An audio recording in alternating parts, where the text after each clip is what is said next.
Destination Nightmare, the B-Movie Podcast.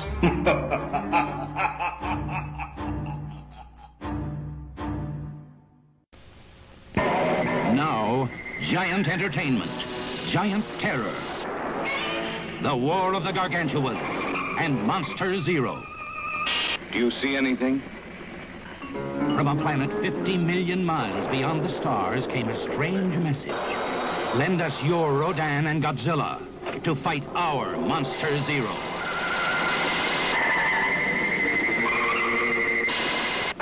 Earth answers, and the most dreaded creatures ever to walk our planet are lifted into outer space.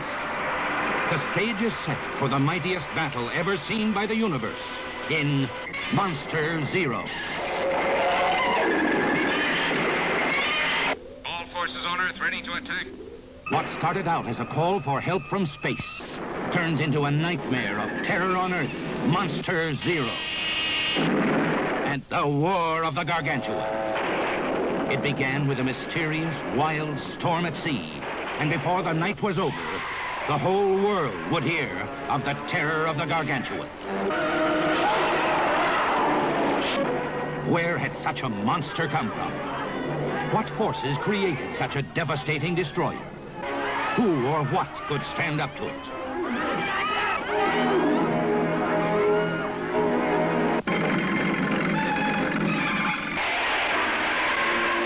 Let him have it. Armies fought the monster with million-volt laser beams. Hey, look! Another one! You'll see all of their terrifying battle to the death when you come to the greatest monster movies ever made. The War of the Gargantuas and Monster Zero. All right. Well, today's movie is War of the Gargantuas, which I think was made... In America, it's War of the Gargantuas. In Japan, it is... Frankenstein something? War of the Frankensteins. Sanda versus Gaira. Yeah, something like that. Something like that, yeah. This is a sequel, kind of, to Frankenstein Conquers the World. Right. Which is the movie that I saw as a kid in my local movie theater on a double feature with Tarzan and the Valley of Gold. Wow, cool. Back in '66. But I don't know when did War come out? Was it 67? This came out, well, probably in the United States, 1970. In 70, but it was made before that. Yeah, it was made in 66. Okay. And released in Japan in 66. It was a joint venture between, was it Toho? And UPA. Right, and by joint venture, you mean they were all high on pot or something? Yeah, exactly. This is a strange movie. They tie it in with the other one, in that once because they talk about, Russ Tamblyn was the scientist there. And they have that one scene where they created the little Frankenstein monster or whatever. Yeah. But in the one before, it was a kid. I forgot what it was. It was a kid that they found, and I don't remember them creating him. I just remember something. I can't remember. God, I can't remember the other one. They had a kid and they found him, and I don't know if he got radiated or anything, but he started getting gigantic. Yeah. And then he became. But this is supposed to be one of the monsters. Is supposed to be that guy who was supposedly killed in the last movie, but they didn't kill him. He just went out to sea or something, Well, he disappeared into the mountains. He disappeared in the mountains, and as the story goes, you find out the whole deal, because the story starts out with a storm and in the ocean and a ship and was an octopus. Yes, there's some giant octopus, which we know haunts all the shores of Japan. Yeah, of course, yeah. Comes out and attacks the ship, and this thing is like at least 300 feet long, or more. And it's attacking the ship, and tentacles are going through, and the the guy piloting the ship, he's screaming and yelling, and and then suddenly the tentacles retreat, and then you see this giant green monster, humanoid monster, fighting with the octopus. He defeats the octopus, like throws it, and then he attacks the ship. Right. And he starts like wrestling with it, and he's huge too. And so the guys, you see him sort of sink the ship, and then he eats one of the guys, right? Well, he eats all the guys except the one guy who's in bed. So he's a survivor, and the police come in and they're interrogating him. Yeah, he's in the hospital or something. Yeah, he's in the hospital, and he's like, well, tell us what happened. He says, a giant green Frankenstein. The Frankenstein attacked this giant green monster, and they're like, oh, come on, tell us the truth. No, it was a giant green monster. So the press picks up the story, and they're like, they go to see the Frankenstein expert, Russ Tamblyn. Russ Tamblyn, yeah.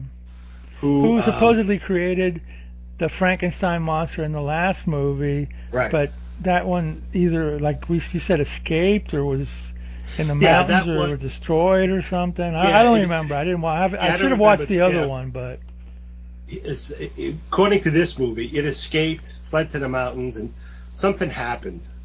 They don't really allude to it, but they believe it died. In the last one, if I remember correctly, at the very end, you see the Frankenstein monster fighting. I think it's an octopus, and then you see them like fall into the ground. It's like the ground caves underneath them with fire in the background, and that was it, if I remember correctly. So I don't know if this is the same octopus, but it sure is not the same. It's not the brown Gargantua. The guy in the last one was more human. This one looks more ape-like. Or the green one is at first. The green one is more ape-like. It's a cool monster. I really like this monster, so both of them. But anyway. So yeah, the crew, the Gargantua, there's another scene afterwards where the Gargantua chases another boat, and then they find like clothes on the ground or something with bite marks in it. Yeah, it's another scene where you have two fishermen, and then something stops their boat, it's holding their net, and the one guy looks into the water, and you see the monster, yeah, that's a cool scene. Looking up at them. That was like creepy. Yeah. And so he eats. Yeah, they find the boat, and then they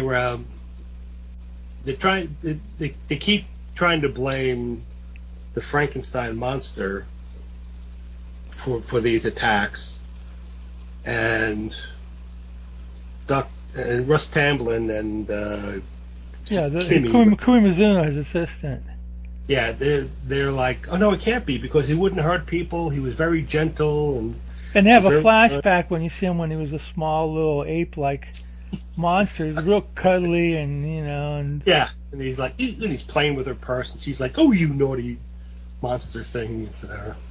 Yeah. Yeah, then, right. They're basically They're basically saying he never hurt anybody, he never killed anybody, And in the meantime, they found giant footprints in the Japanese Alps. So Russ Tamblyn and his assistant, they go off to the Alps to try to investigate if that's Frankenstein. And then the other scientist, he goes to the ocean to investigate that monster. As of right now, we think they're both the same monster. Well, there's a scene also where like they find on the ship some membranes of the monster, and they say, well, this looks like it's the same as your monster. Yeah, the same cellular structure. The same cellular structure, as so like you said, they see the footprints and stuff like that, and then it cuts the scene where the green one now is like coming up to land, and he invades an airport. He starts like swinging at ships, and then goes into the freaking a building, and people run out, and he grabs a woman, and he like eats her or whatever. Yeah. So it's like, it oh spits out the shit. clothes. Yeah, right. Then he goes back. He goes back And to then the sea yeah, after that. It's a cloudy day and the sun starts to come out and he's all like, "Rrrr." So then he runs back into the ocean. Yeah. And then Tamblyn and Mizuno get to Tokyo and there's like there's always reporters waiting for him to talk to him or whatever and asking him questions, and somehow I forgot how they did. They figure out that the green monster is sensitive to bright lights. So They like that's one of his like. They're just talking with the military, and I think they figured out that somehow they figured out that it like freaks out, and then they talk about the cells, and then the cells may have regenerated from something else. They don't know. They think that monster cells might be regenerating because of what happened with the experiment with the other one or whatever. So then they cut to like one of my favorite parts, where there's like there's a musical number. There's like people out in oh my god, yeah, with the musical number out in whatchamacallit, they're in Tokyo. Yeah, they're in Tokyo and they're like in a club or something. Some club, and it's a balcony outdoor seating. And you got Kip Hamilton, who's the lady. Yeah, oh my god, who's singing? If ever you needed auto-tune, who's singing the classic? Well, it's the song is actually called in the record "Feel in My Heart," but she keeps saying the words get stuck in my throat. So, that's a better title than "Feel in My Heart." But at any rate, so she's singing badly. Then, as she's singing, everybody the monster comes up behind her, and everybody runs away. So he picks her up, and he's going to eat her. And then everybody's like, turn on the lights. So the monster suddenly he drops her and kills her. Yeah. And he flees into the mountains. Now, one thing we should mention about this movie that's going to, like, if anybody watches it later, it could either make it really funny for you or it'll annoy you or whatever, but especially the green guy. If you notice when the monster shrieks, it sounds like he's saying, shit! Shit! All the time. This was picked up by our friend CK, who I'll tell you the story. We were over at his cousin's house, and we were watching this, and it was like 4 or 5 was watching this, and CK goes, "Is the monster saying shit?" And it's like, it kind of sounds like it. And dude, that green guy doesn't stop saying it all throughout the movie. Whenever he's like gets hit or whenever he's in piss, he's like, shit. So how they got away with that one on television, I don't know. But this movie has the most shits I've ever heard said in a movie. But at any rate, yeah, the monster heads for the mountains. Yeah. So they the army goes out there. They're evacuating villages, and the army's going out. They're going to shoot him with lasers and electrocute him. Yeah, right. So he's running around, and they send helicopters out and stuff. Yeah, they get set up and doing stuff, and then they sort of, with the helicopters, which he crushes too in the third one. Yeah, because they kept swinging around him, and finally he figured out, hey, I need to jump a little higher to get these assholes. So he does. He goes, maybe I'll get a little bit more oomph, and he grabs a couple of them, So then they sort of guide him into this ravine where there's a river, and then they start shooting him with lasers. And he's I think first they start shooting at him. It doesn't do anything, and then he starts grabbing tanks and just throwing them at houses or whatever. Yeah. It's like, oh boy. So then they start shooting him with lasers, and they're cutting down. That was actually a good effect, because as he's trying to run away, the lasers are like following him, and they're cutting down trees and stuff. So then he goes into the river, and then they had put some power cables. They ran wires into the river, and they start electrocuting him. Right. And then suddenly this brown gargantuan Frankenstein jumps in the way, and he starts helping him, and he's waving the army away, and they're all shocked, and they stop, and he pulled the wires out of the water so it wouldn't electrocute the green Frankenstein. And then he sort of carries the green Frankenstein away.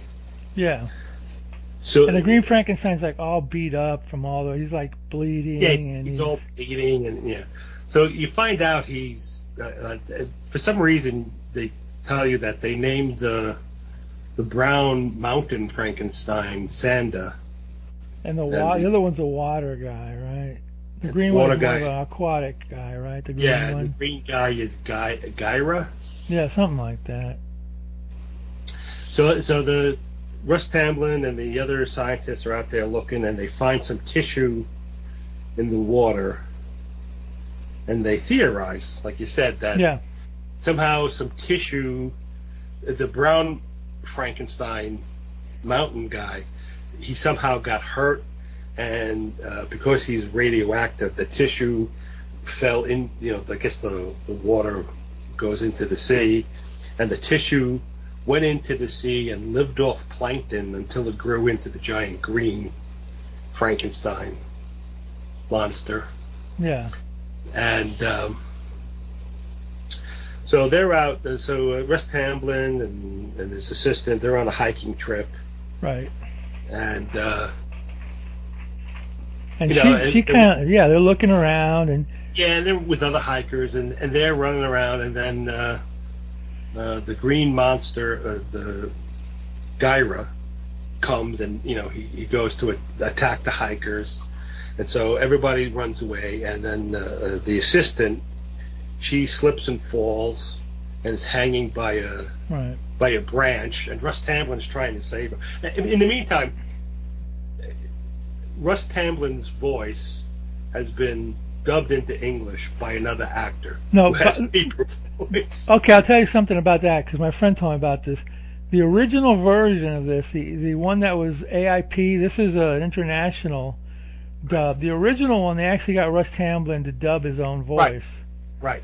But this is the one that's like Janus Films, that's out now or whatever. This is a dubbing that was done in, I guess it was done in Japan.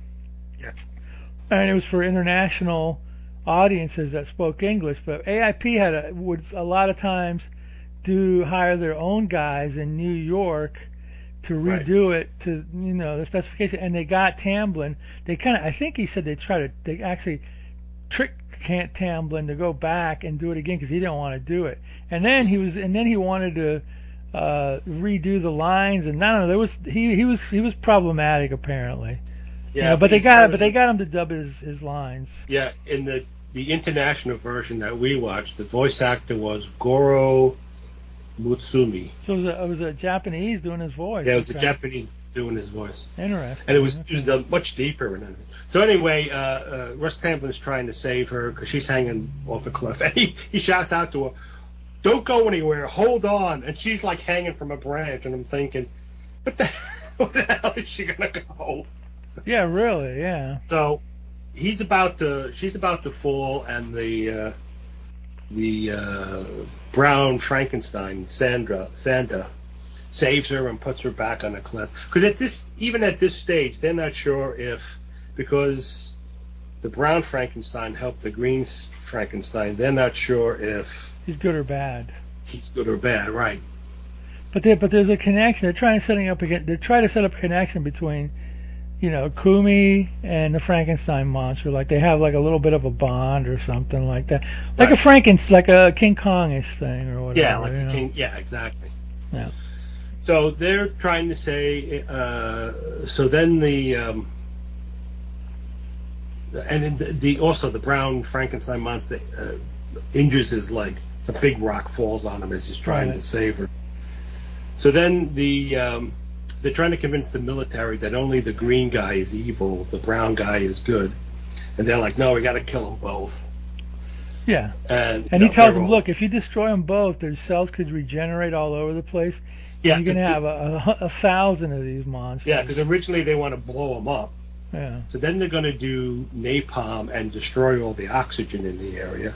Right. Whatever. And then then you see like an image of an empty boat, in the water, and then you see the brown Frankenstein comes to the green Frankenstein, who's laying back. He's all wounded and resting, and then the brown Frankenstein sees the chewed up clothes, so it's obvious that the green Frankenstein monster got hungry. Went out. He got hungry, killed people on boats, and ate them and spit the clothes out. So then. So to the green one, people are like hors d'oeuvres, you know. It's like just eats them and spits out the wrapper and just like whatever. So then the brown one is a vegetarian, I'm assuming, right? I guess. I mean, you don't see him eat any meat or anything. No, I think the brown one is. I'm assuming. Maybe I heard that he was supposed to be like a vegetarian, but the green one is a carnivore, whatever. Okay. Yeah, I'll just makes sense. Yeah. So they start. The green monster grabs a tree and pulls it out of the ground and starts hitting the green monster, and they start fighting, and they're fighting back and forth, and the green monster sort of breaks away and he escapes into Tokyo, and then everybody is like, you know, they're all running and they all have to go into the subway. I gotta say, the subways in 1966 Tokyo look very nice. Yes, they sure do. Very clean. Yeah. So anyway, everybody's going into the subway, and Akimi wants the assistant wants to save. She still wants to save the brown one because she has Because she says he's good. He's not like evil. He doesn't kill. He's a harmless. But I don't know what. I mean, he seemed to be the more sympathetic. Like when they had a fight scene, he didn't want to fight, except for when he got pissed off and he wanted to beat him up because he ate people or whatever. Yeah. So there's a big evacuation, but Akimi and Russ Tamblyn, they go and try to... Kumi, is that her name? Yeah, her name is Kumi Mizuno. That's her real name, but it might have been Akimi in the... It might have been Akimi in the Kumi. All right, in the movie. So whatever, you know. Russ Tamblyn and Kumi go, and they go looking for him, and they see the green one coming, so they hide in the subway, and the green one sees him, and he starts sticking his hand in the subway. Yes, he's trying to get them, and then she sees legs and mistakes it for the brown one, so she goes running up and goes, oh, and the green one grabs her, picks her up, but then the brown one comes running in, and so he drops her, and she has to go into hospital because she fell from a great height onto stone steps. So then the green monster and the brown one, they start fighting all over Tokyo, knocking over buildings, and eventually they end up in the ocean fighting, and then they start fighting, and they're still fighting. They end up going out to sea, and then they're fighting, and then you have helicopters trying to bomb them, and then suddenly a volcano erupts underwater. Conveniently.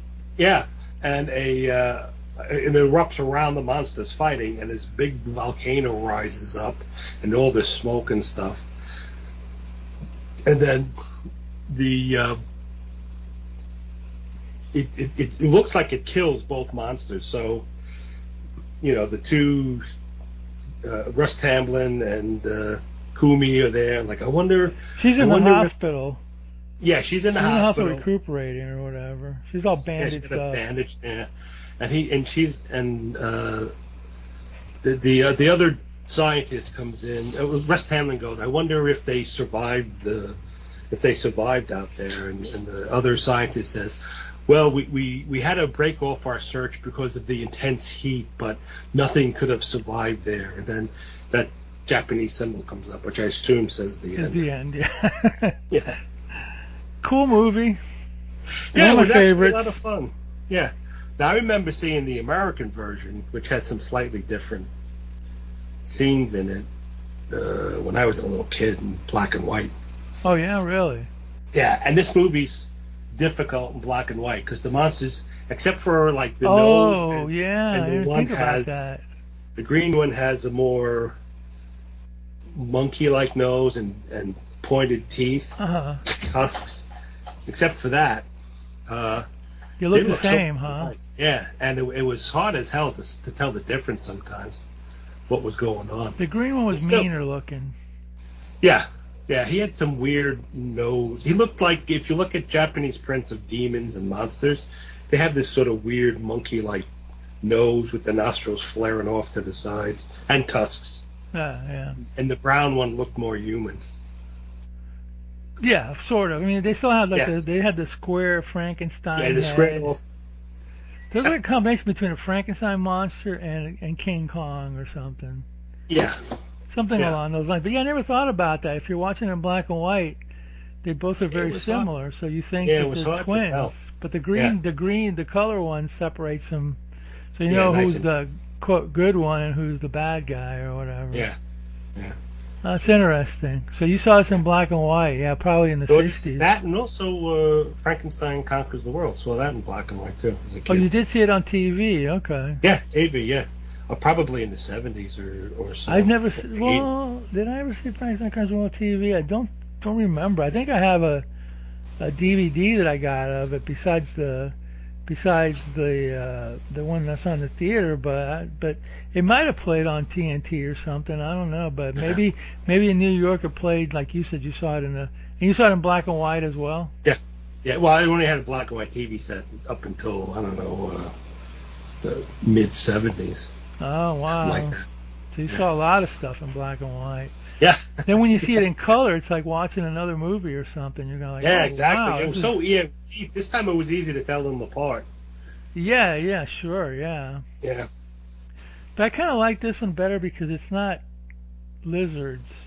It's not animals, and giant animals are fine, but I like the humanoid creatures. Kind of look cooler because they have the eyes. You can see their eyes, and like when you see the eyes, it's like, oh wow, there's something there that that's not just like a big giant lizard or whatever, some kind of a human thing. And then the fights were good, the effects were for the most part good, this is one of my favorite ones of all the Tohos. I like it better than Frankenstein Conquers the World, which has like a Nazi subplot to it or whatever. This one was a little bit simpler to watch. The other one has a lot of weird subplots and I don't know. Something about if I remember correctly, the other one, something about they saved the heart of Frankenstein. The Nazis, something about the Nazis saving the heart of Frankenstein, and like they make they do something with this kid. I should have looked it up. As a matter of fact, let me look it up now because it's like it was a really strange storyline for that one. This is a lot. Yeah, it says during World War II, Nazi Germany officers confiscate the living heart of the Frankenstein monster and then pass it on to the Imperial Japanese Navy. And then somehow it gets into a kid or something.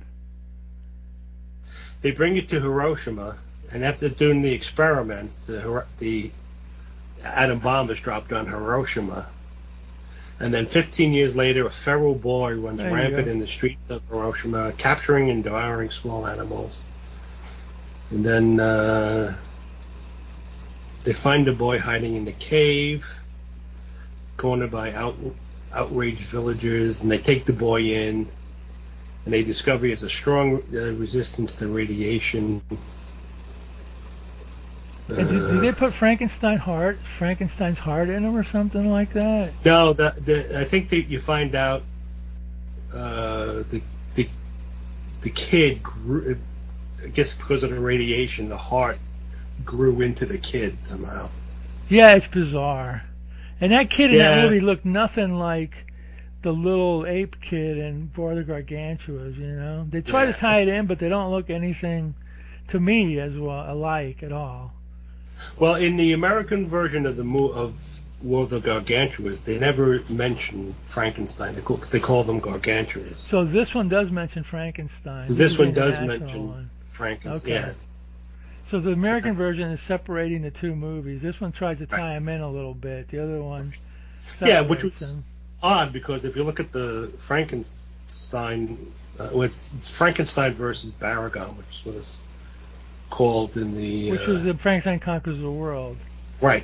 Because there's a Baragon monster in the other one too, like a light bulb head monster or whatever. Yeah, in Frankenstein Conquers the World, he's human, except he's got the flat head of Frankenstein. Yeah, the Frankenstein head, yeah. But in this one, even though they call him Frankenstein, he looked like a little monkey boy. Yeah, and it was just like they just showed that scene where they said they created him. They didn't. I don't remember if they even said how, but he looked like a Planet of the Apes, creature or something like that in this movie. Yeah, so in a way, the tie-in is whatever. It's not tenuous at best. Tenuous at best, yeah. But still, I like this movie better because you get two monsters, and they're cool monsters. I mean, you did get Baragon in the other one, and in some version of the other one, at the end, there's a giant octopus. I'm not sure if that's in the American version or if it's in the Japanese version. But somehow they stuck another monster at the end just because somebody said, hey, I want a giant octopus. Okay, and then that octopus does kind of, it does tie it in the sense that octopus does show up in the beginning of it and a monster fights him. So I guess that's another link between the two. Yeah, another link. Now, apparently, Nick Adams was supposed to star in this.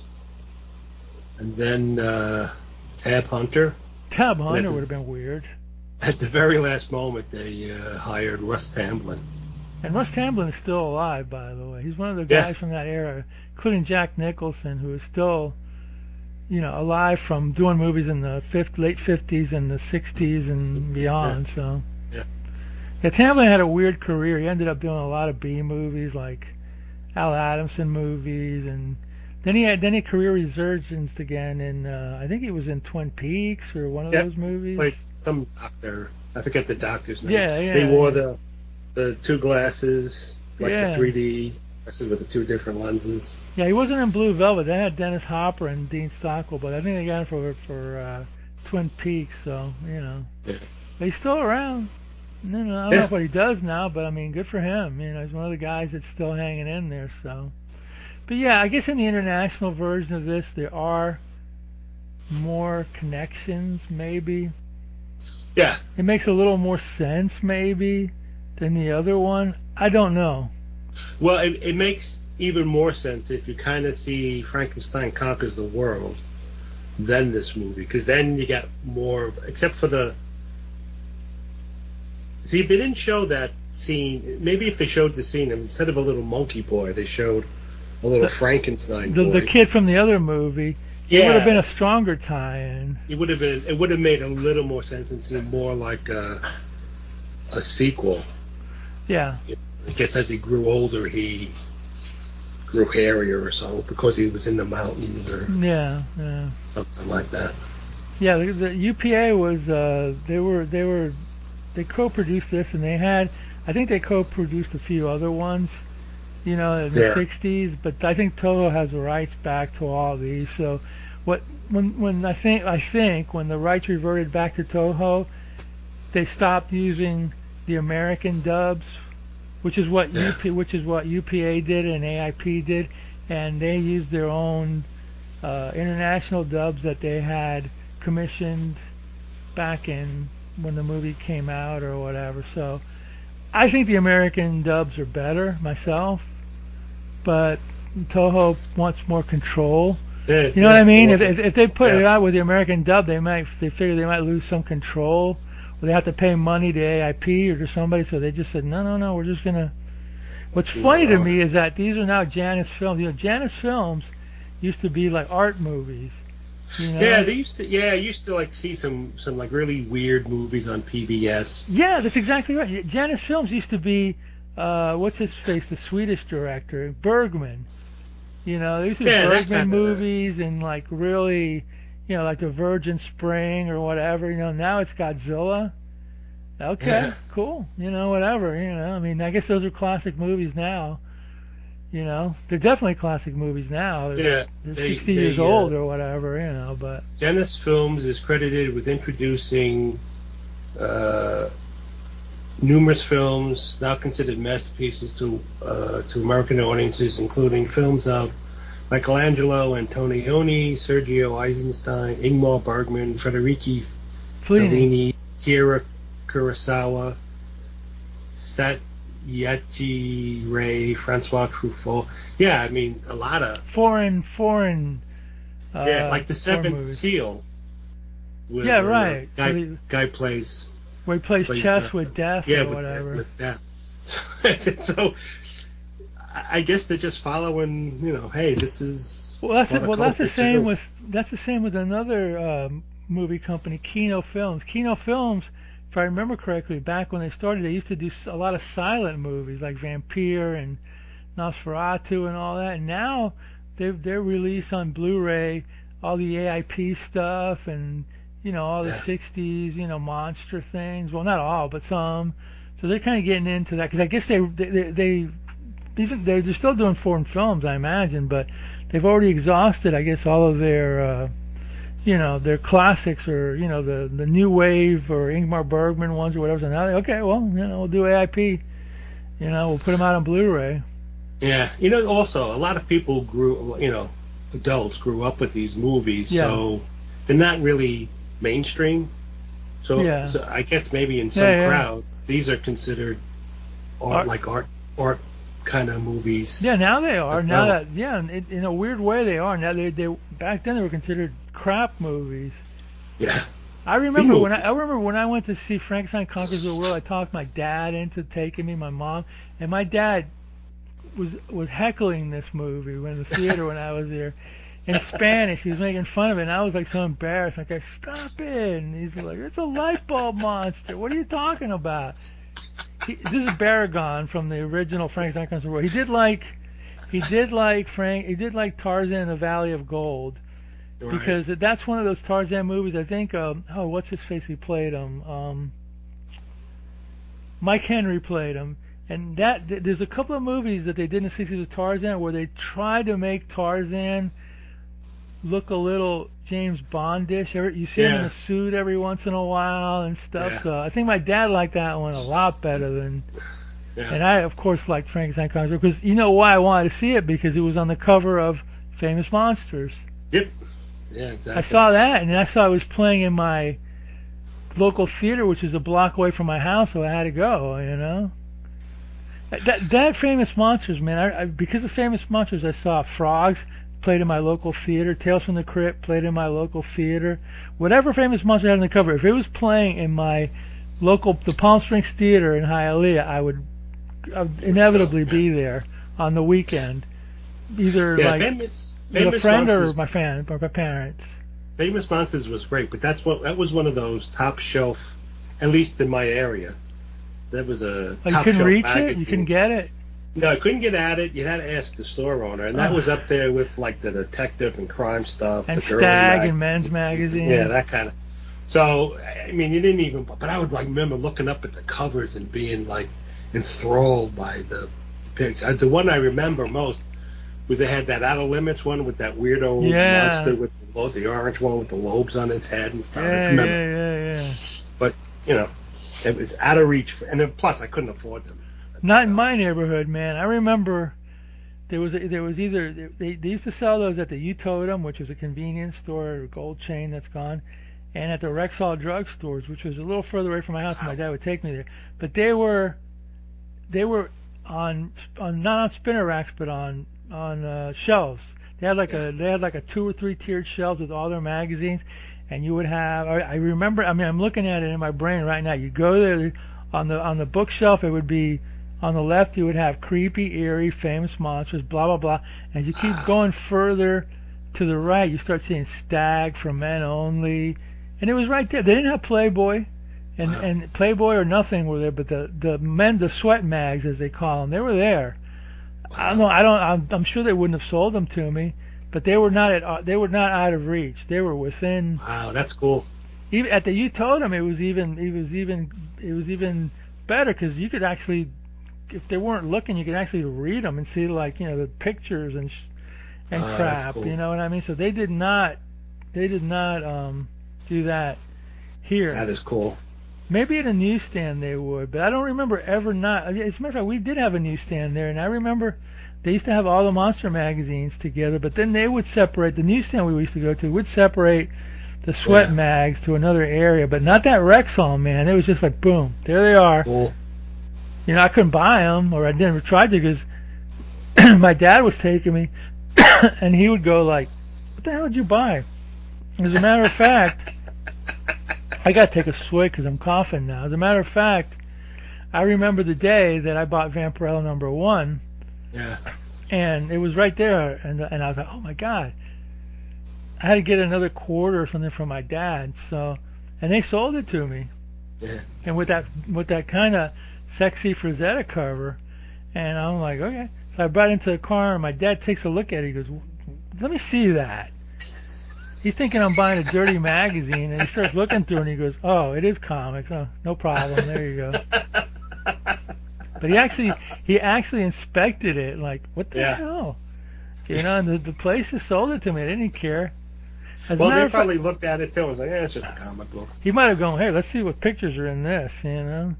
The kids that chip off the old block or whatever, you know. I can remember going into, we had moved to Long Island, and I went into a stationery store asking if they sold magazines and stuff, and because I was looking for Planet of the Apes. It was a black and white. I remember those. I bought them. And I asked her, and I think she thought I was looking for girly magazines, so she got this really like shocked look and said, "No, we don't sell those kind of magazines." I was like, "Ooh, sorry." Man. Jeez. And then I went to a drugstore, and they were on the spinner rack, so it's like, yeah, it's like the first Planet of the Apes magazine. I remember, again, vivid memory. I remember driving my bike. There was a convenience store behind the movie theater, and they had it there. I remember my bike had a little basket, buying it, putting it on the basket, taking it home, and loving it. Yeah. You know, they would not. I mean, I'm guessing they wouldn't give me. I'm guessing they wouldn't have sold me as a 12 or 13-year-old a men's mag. I'm guessing. No. But anything else was fair game. I mean, I never tried. I never tried as a young kid. Mad, I would get all those eerie, creepy Vampirella, Famous Monsters. I would get those. It wasn't until like 13 or 14 that we went to another store. I've told this story before, maybe not here, maybe on the other podcast, but skipping school, there was a department store called the Treasury. They had a newsstand, and they had every dirty magazine you can imagine for viewing. Penthouse, Wii, Hustler, Playgirl, the whole 9 yards. And we were skipping school, and my friend goes, "Hey, I dare you to buy this Penthouse." And I'm like, "They're not going to sell this to me." And he goes, "I'll take it. I'll buy it." And we were like 13. He goes up to the register, and some young woman, sells it to him. And we were like, "Oh, my God." We just hit the jackpot. Are you kidding me? Yeah, oh God. Oh man, we got back to his house, and we just like, every page was like, oh my God. And we even read the record reviews. It was like, oh my God. It was unbelievable. Before that, I would never thought that anybody would sell us anything. Right. They did. Some people would. I guess the woman would. I guess the girl behind the counter was like, what am I going to do? You know what I mean? It's like, you're talking 70s, so it was a different time from now. I can remember sometime like the late 60s. My brother must have been like 15. He brought in a creepy magazine or eerie or something like that. Oh, cool. And my mom found him giving him hell for it. Yeah, I've heard so many stories of moms like, you're gonna get nightmares. You can't buy this or whatever. Yeah, that kind of stuff, and and they were. My mom was like, look at some of the stuff because they used to have like bubblegum cards with monster pictures on them. Monsters were big back then. Yeah. The models I would buy, and she just worried about me sometimes. I worry. I remember once telling, I worry sometimes like. Roddy's going to come out with his little sister's brain in his hand saying, "Look what I did, Mom." Roddy but they were watching Frankenstein. Roddy Frankenstein. No, I mean, I do have to say that there was one cover. There were a couple of images in Creepy and Famous Monsters that I remember scaring the heck out of me. I do remember. But that's when I was like, I don't know, 9, 8. by the time I was 10 or 11, it was just whatever, it was just, no. I was more worldly. Yeah. I can remember, I was young. I was probably about 8. And used to they had these monster cards, and it was... Creature feature or something like that. Yeah, something like that. And it had a picture of the monster on it, and then like a word balloon. With a gag. And on the back, like a gag thing. And on the back, it would have like a little horror story. And on the back of one, on the front was the Martians from Earth. What is it? Something about flying saucers. They would like the invasion of the Saucer Men. Yeah. And it had some funny saying, I don't remember. But on the back there was a story of a guy. He went to bed and he dreamed about being attacked by Indians, and he woke up and he found a couple of arrows in his mattress. And for some reason, that scared the hell out of me. I don't know why. Oh, that's weird. But I got so freaked out, I threw the card out because it's like and I don't know why it scared me. But I think because everybody was like, "You're gonna," they kept like priming you. You're gonna have nightmares. You're gonna have nightmares. Yeah, they're setting you up for the fall or whatever. Then you're gonna have exactly. Then you have nightmares. It's like, well, duh. Can you blame me? You're gonna have nightmares. You're gonna have nightmares. There was one picture that really used to freak me out in the back of Creepy, and it was on all the warrants. It was, I'll put it on the slide presentation when I post this show. And it was in the back of the book, and it was an ad for, I think it was a novelization of Dorian Gray, and it had this makeup of this rotted face, and it was like Dick Smith was the sculptor, and it was like, it looked so real to me that I would always like try to like avoid that page, you know what I mean? It was like, oh no. And then London After Midnight, that makeup used to scare the crap out of me. With all the little sharp pointed teeth. Yeah, and the shaggy hair and the top, that used to scare the crap out of me too. Those two were the main culprits of my. It's funny when sometimes skulls always used to scare the hell out of me. And I remember there was one movie, the 4 Skulls of Jonathan Drake. We watched it for the show here. Yeah, which we watched it. But I can remember watching that and seeing the guy's in the bedroom and he sees the skulls coming up. Scared the hell out of me. And I don't. What the hell's a skull going to do to you? The one that maybe I didn't tell it on Destination Nightmare. Oh shit! Oh no, I thought I spilled ink on my shirt. It's a little pattern. It's a little emblem sewn in there. Anyway, I was like, oh shit! Did I see this drawn still? No, it's some kind of emblem. It looks like an insect or something. It's an emblem. It's not a real bug that I killed. But anyway, there was a TV show called Nightmare Theater, and it was in my area. It was in the early 60s. Well, no, it was in Miami.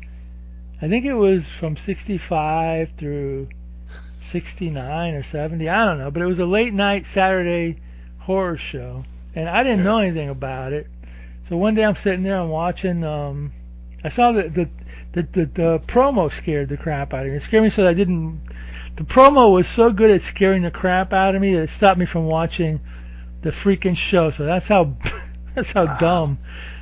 Again, I was like 6 or 7, I don't know, but it was. I'm just sitting there watching some Saturday afternoon something, and all of a sudden it's like the screen, it goes to commercial. The screen turns black, and you see this like.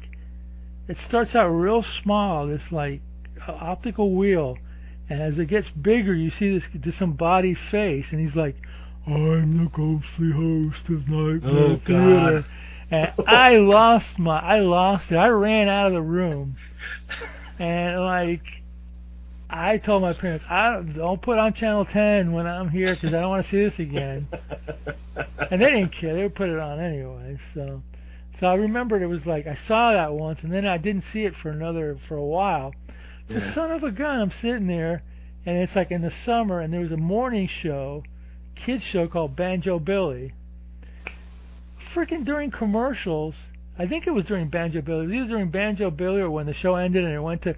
They used to have after Banjo Billy. They used to have a syndicated. Man, I can't remember. I can't believe I remember all this. They used to have a syndicated. I think it was the Gypsy Rose Lee show. She had some kind of a talk show. Banjo Billy was like 8 in the morning, and then Gypsy started at 9, or I don't know.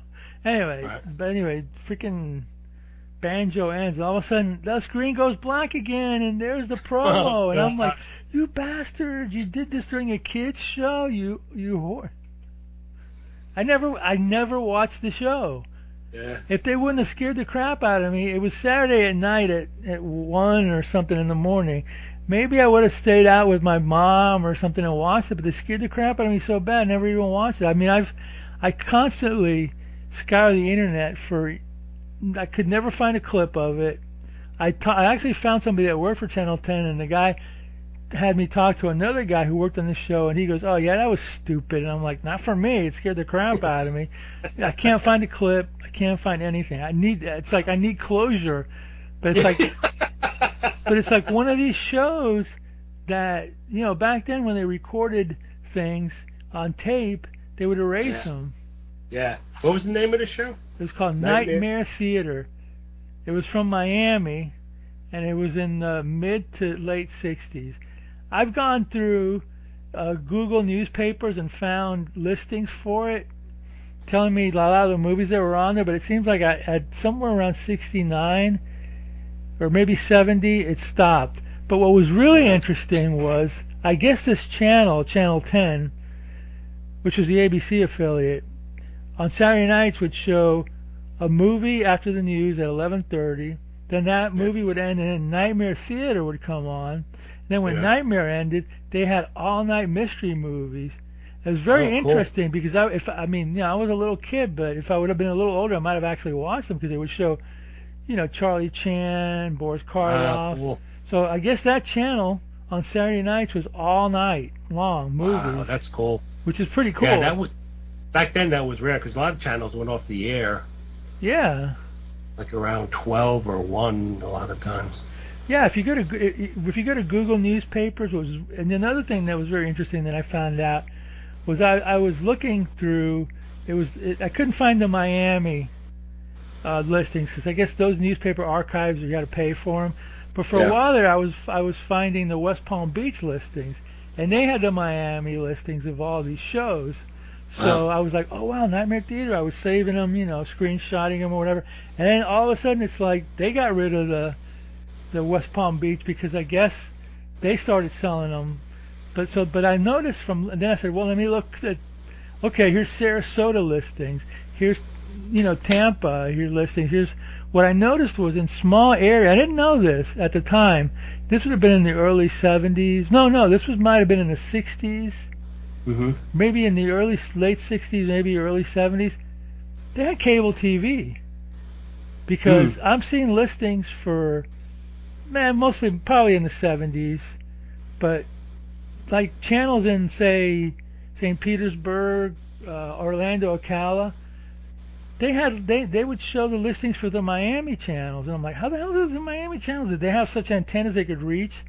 No, they had cable TV because if you're living in a rural area, it seems to me, the only way you can watch TV is to have a satellite, you know. So I think Cox or somebody like that had it. So if you had cable, like say in Orlando, St. Petersburg, in the early 70s, if you had cable because you couldn't get any channels, they didn't have HBO, they didn't have any of that crap. So they would give you channels from Miami all through West Palm Beach. And if you look at what they were showing for a few years, you'd have horror shows from Miami, you'd have a horror show from Orlando, you'd have a horror show from Tampa, you'd get a horror show from Jacksonville. It was amazing. But again, you didn't have a VHS, but it was B movies galore, you know what I mean? Monsters galore, especially on Saturdays and Friday nights. So it was very interesting if you look at the Google newspaper, which I think are still free if they're still available. I don't know, I have a link to them or whatever, but yeah, and another thing I remember, it was like the one movie listing that I remember, I was looking through because even as a kid I would look through the TV guide. Yeah. And I was always fascinated by what movies were playing, and I remember like seeing Nightmare Theater, and they would play a movie called The Headless Ghost. I'm like, oh god, The Headless Ghost, oh my god. It's a dopey movie, but at the time I thought it would be like the creepiest thing I ever saw or whatever, you know. But I used to do that too. I used to go through the TV guide and I would look for adventure, thrillers, melodramas, because sometimes melodramas were good, science fiction and horror. Yeah. And fantasy. Very rarely did they have fantasy movies. I remember I would go with my parents. Friday nights they would get paid. They would go cash their check. They would go to they would get. It was Friday. They would go to the supermarket. Yeah. And then as you're going through the checkout, I would grab the TV guide and just throw it in there. Yeah. And just like, oh, let's see what they're playing this week. And then I was talking to a friend of mine earlier, like Saturday, in the 70s, Saturdays were like creature feature, wrestling, Soul Train, and then they might show you even another creature feature at night, you know what I mean? Yeah. Or Don Kirshner's rock concert. It was really, we took it for granted, how cool. Yeah. We took for granted how cool maybe 3 or 4 channels could actually be. How much cool stuff, whereas now you have 8 million channels, and most of them are garbage. It's still crap. There's still nothing on. Which adds to the adage of less is more. Yeah, exactly. So I know we're sounding like old geezers, but and of course every town, New York, Boston, Chicago, even Midwest, they all had their local shows, their local horror hosts, their local creature features, and they would show different movies. So it was so cool. Now you get to meet TV with Svengoolie every Saturday, which is great. But the local stuff is what was really, really the best. Yeah. Or whatever. Another thing is they would play different older series. So like one channel, I think it was Channel 9, used to play old Topper TV shows. Yeah. Leo T. Carroll and I forget the other 2 people. And then like Channel 11, you would see like some Laurel and Hardy shorts or Abbott and Costello movies. Sure, Channel on Sundays, Bowery Boys. Channel 5 would show the Bowery Boys, and so you got like a different flavors of different, now everything's kind of the same.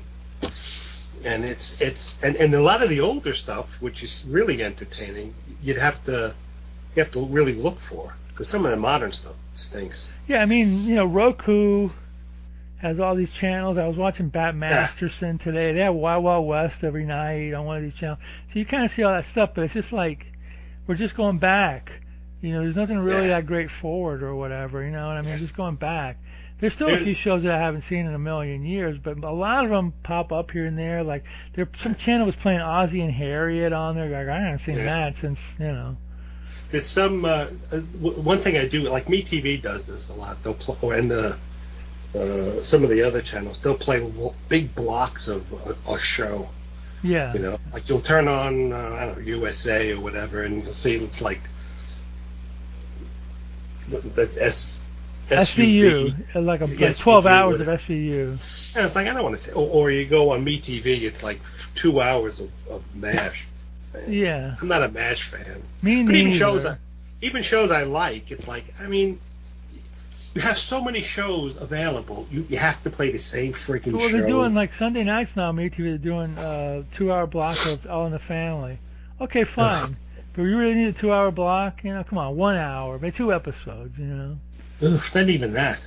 I know, and I do like Monk. They show a lot of, like on Hallmark, which is one of the channels we get for free. They'll show a lot of Monk, but I do like that show. They show a lot of Murder, She Wrote, but that show went on forever. And the good thing about Murder, She Wrote, it's not an exciting show, but the guest stars were all cool people from the past. Yeah, exactly. So you could. It's nice seeing them. It's nice like an old. Yeah. It's like the old folks' home or something, Yeah, it's like the Love Boat, but better. But the story's on it. But I like Monk because it's funny. But Murder She Wrote's kind of whatever. It's not that whatever, but it's cool people. But they do like 6-hour blocks of them. Yeah, it's just like, come on. I don't, whatever. It is what it is. But back then it was like there was less, there was more. They had more movies. They had more TV shows that were cool. And then when the independent stations came on, boy, sky's the limit there. You know what I mean? More monster movies, more repeats of old TV shows, wrestling, you name it. All the independent channels. Because when we used to have like ABC, NBC, CBS, PBS, they would just show their stuff. They wouldn't show that many repeats. Maybe during the day they might have a movie in the morning, maybe a repeat, or usually around 10 o'clock they had a movie, and about 4:30 they would have a right movie. before the news. Yeah, right before the news. And yeah, then and then their local show, their big time shows or whatever. Yeah, and then TV started to go downhill when those hour-long infomercials. Yes. Infomercials. They ruined started. the Late Show. They totally ruined the Late Show. They ruined everything. Well, that's when they, because the FCC used to have strict restrictions on that, and then when they loosened all the restrictions, not only did they start showing infomercials, but they were allowed big companies to buy up all the stations, whereas in the olden days, from what I read, a big company could only maybe own 5 or 6. Right. Now they can own everything. So basically, it's like all it is. Well, I don't want to get. Well, we are on BitChute, so we can get conspiratorial. It's Big Brother. It's Big Brother. It's one big company's going to own everything, and you're going to watch what they want you to watch. You know. Yeah. That's why they want to get rid of local. We need to have local back so we can have a difference, and we don't have to watch like, okay, back then you may have 3 indie channels. They showed 3 different. They do different things. Now all the independent channels are the CW or some feed that they get from whatever, and they show the same crap. Yeah, they show the same. The crap. Goldbergs. Every freaking channel is showing the repeats of the Goldbergs, and there was another show that repeats a lot. But it's like, oh man, come on, you gotta have something better than that. But then again, I have Roku. There's a ton of channels out there. If you know how to work the thing, which isn't easy for older people, I can do it still, but my mom cannot do it. If you know how to work the Roku and play around and show the channels, you can see a lot of crap. There's commercials, but you see a lot of crap. Thankfully, the streaming channels. You got one. You got Roku. Yeah, I got Roku, and there's a lot. So you get like. You get Pluto. You get Plex. You get their own Comet. channel. You get Comet TV. And there's a bunch of ones like old sci-fi, old film noir. Yeah. There's a whole bunch of things. It's out there, but you really gotta maneuver and look around and know the technology. Back then the technology was click, click, click, click, click, click, change the channel. That's it. So. In fact, you could. I remember a time when cable first came out. You could buy a scrambler. I remember that. We had one. Yeah, we did too. My dad bought it. I don't know, like $59, and you could adjust the channels. Or $25, and then you just hit the different channels to get the different the different cable feeds, and then they started scrambling. When we moved to our townhouse, the guy who sold us the place as a gift, he gave us a bottle of champagne, and he gave us 2 cable scramblers, so you could watch every channel, including the dirty channels. Ah, there you go. So we had so it's like you had the Adam and Eve channel, the Playboy channel. It was like nice. But then within like 3 or 4 years, they figured out how to screw it up or whatever, But those I remember this. I remember the descramblers. Yeah. The scrambler. Yeah, you can see advertisements for them in just about everywhere. I remember those days. Oh man, I miss that. It's just a simple black box, and it. Yep, that was it. That was it. And every channel you get HBO, you get Showtime, you get Cinemax, you get the movie channel, you get whatever. We used to get, the scramble used to do. We used to get pay-per-view shows. Like I remember watching the Woodstock 2. It was on there because it was on the pay-per-view. We get the pay-per-view for free. It was those 3 or 4 years that we had that scrambler were fantastic. Yeah. So they figured out how to screw us over. Hey, they were losing money, so I don't blame them. Whatever. But that was technology back then. We're in a different world now, so and it's not so great. No. But anyway, but our movie was great. And you know what?